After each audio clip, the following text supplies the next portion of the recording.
Assalamu alaikum ve rahmetullahi ve berekatuh. Marshal düşük. Lermiye, hamiye, nokçi, keginah, kenti. Hartsbak. Osal verk, osurg. Kastu dağriyah. Oşqiyatçah. Çoğha diyiş. Bilgallatto diyiş. Khilarah. Şunlerin yazbin bu. Harti halleri moğa dağıran dostarş el koçer. Duva yazdin. Dik kalık. Çarık. Tehaller tlayitolu. Şunlerin gvadiyo şu duvay. Şu dakaçuwa. Şu samanna. Şu çağwanna. Talmuqlah. Dağıran dostarş tlayitolga. Haykenti nokçin yuh. Şu dege yovkvanaş. Şu samu. Şu bala. Bu arçanna üyeşoş beş. Sinqiyatan way boqash mastoq çolatta çah. Diqardu şöga şayn değişkara qoçuş. Dajal ledernaş seldoqa berjeş beş. İmanaq dahiyedaş şayn si'a şaşhuşuş. Çumujgi osallah çamgaraş qatta beş. Qonaqçu şayn deday özdallah yedaş beş.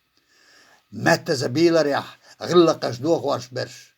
Zabar şaş boğuş way ihbaq talxorya. Sarmata lilar ya, övhazlo yarjvaş berş.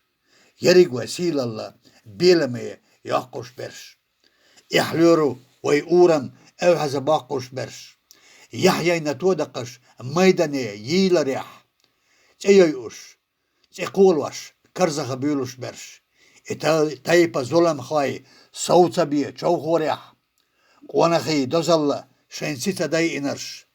Aşdihka tergvan ya. Ley amarş yarjvaş derş.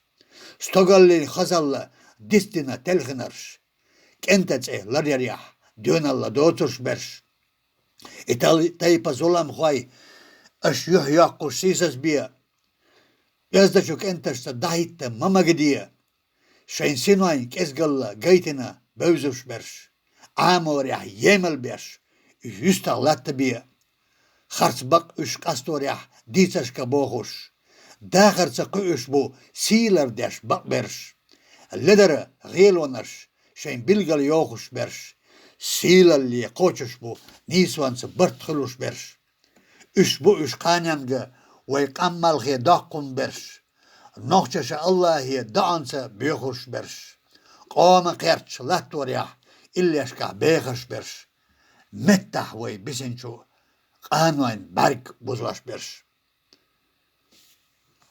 Leramsa Ers bin Ebu Bakır.